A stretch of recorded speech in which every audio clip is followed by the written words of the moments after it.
What happens when the person you trust most becomes your worst nightmare?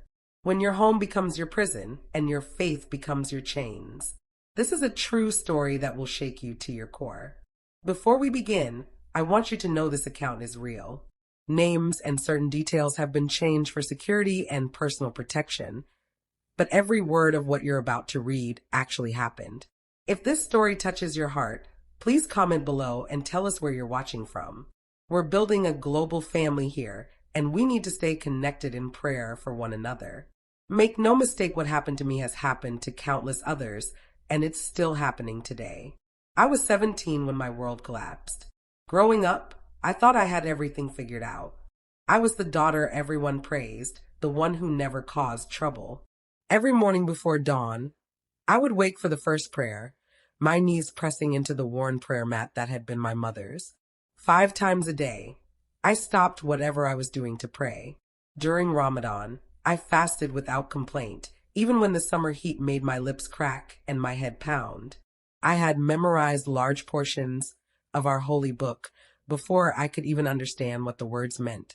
My father was important in our community. People came to him for advice, for guidance, for religious rulings. I remember watching him from the doorway of our home as men gathered around him, listening to his every word.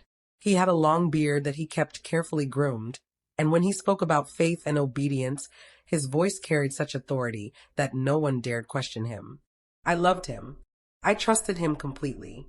My mother was gentle and quiet, always moving through our home like a soft breeze.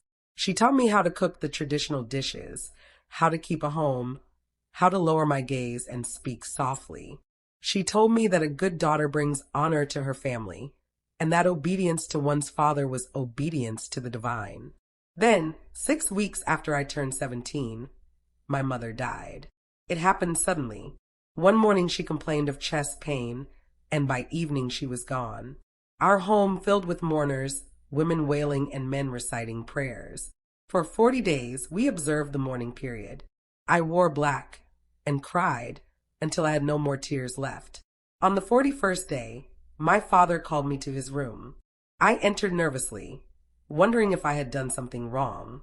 He was sitting on his bed, the holy book open before him. He looked at me with an expression I couldn't read, something between sadness and determination. He told me it was time for me to take my mother's place. At first, I thought he meant I should take over the household duties. I nodded, ready to accept this responsibility. But then he continued speaking, and his words made my blood turn to ice. He explained that I was to become his wife.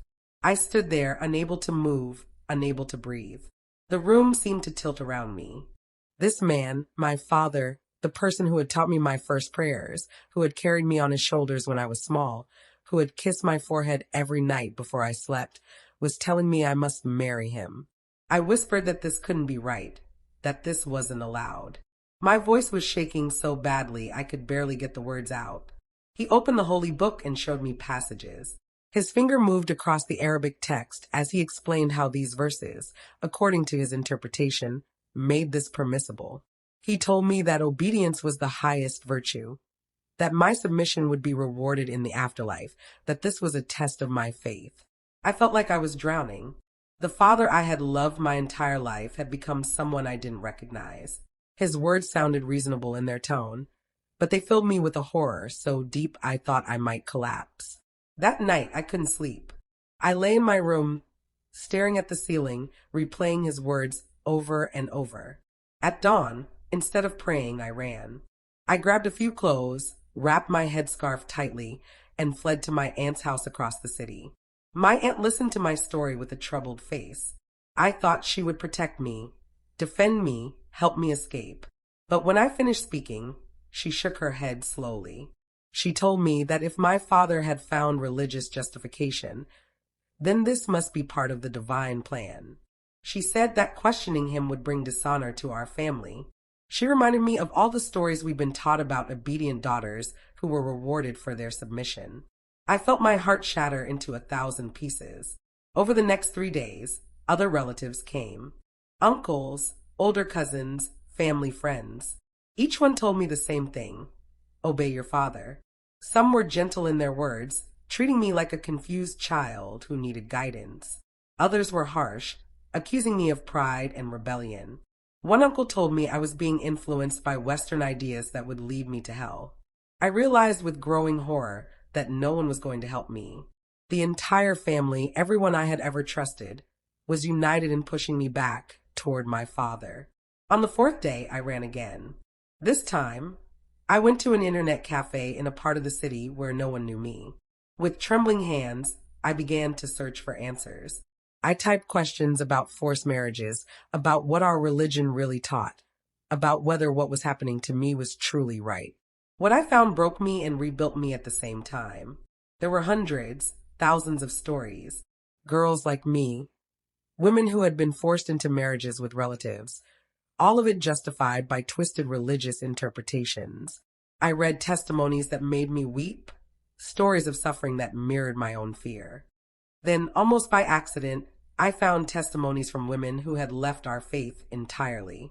They spoke about finding freedom, about discovering a different kind of spirituality, one based on love rather than fear. Many mentioned someone named Christ. In desperation, I searched for information about this figure. I found accounts of former believers from my religion who had converted. They described experiencing peace, freedom from fear, escape from rules that crushed rather than liberated. I was terrified just reading these things. Everything I had been taught told me this was the worst betrayal possible. But I couldn't stop reading. A Christian nurse found me crying in that internet cafe. I must have looked desperate, a young girl in traditional dress, tears streaming down her face, frantically reading on a public computer. She approached me gently, asked if I needed help. Something about her kindness broke through my defenses. I told her everything. She didn't judge me. She didn't lecture me. She simply said she had a spare room, and I could stay as long as I needed. That night, in the safety of her small apartment, I slept properly for the first time in weeks. And I had a dream that changed everything. In the dream, I saw a figure standing in light. I couldn't see his face clearly, but I felt overwhelming warmth radiating from him. He spoke to me, telling me to come to him, that he would give me rest, that I didn't have to carry my burdens alone. I woke up with tears on my face, but these were different tears. For the first time since my mother died, I felt something other than fear and despair. I felt hope. The nurse, whose name I still cannot share, began to teach me about her faith. She showed me texts that spoke of freedom, of a divine love that didn't demand blind submission, but offered relationship. She introduced me to other women who had similar stories, who had found refuge in this new faith. I was terrified of betraying everything I had been taught, but I was more terrified of going back to my father's house. 3 weeks after I had first run away, my family found me. My father arrived with 2 of my uncles.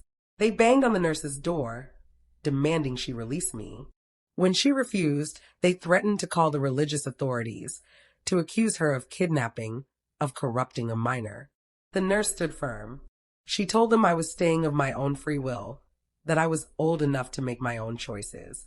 My father's voice, usually so controlled, became loud and angry.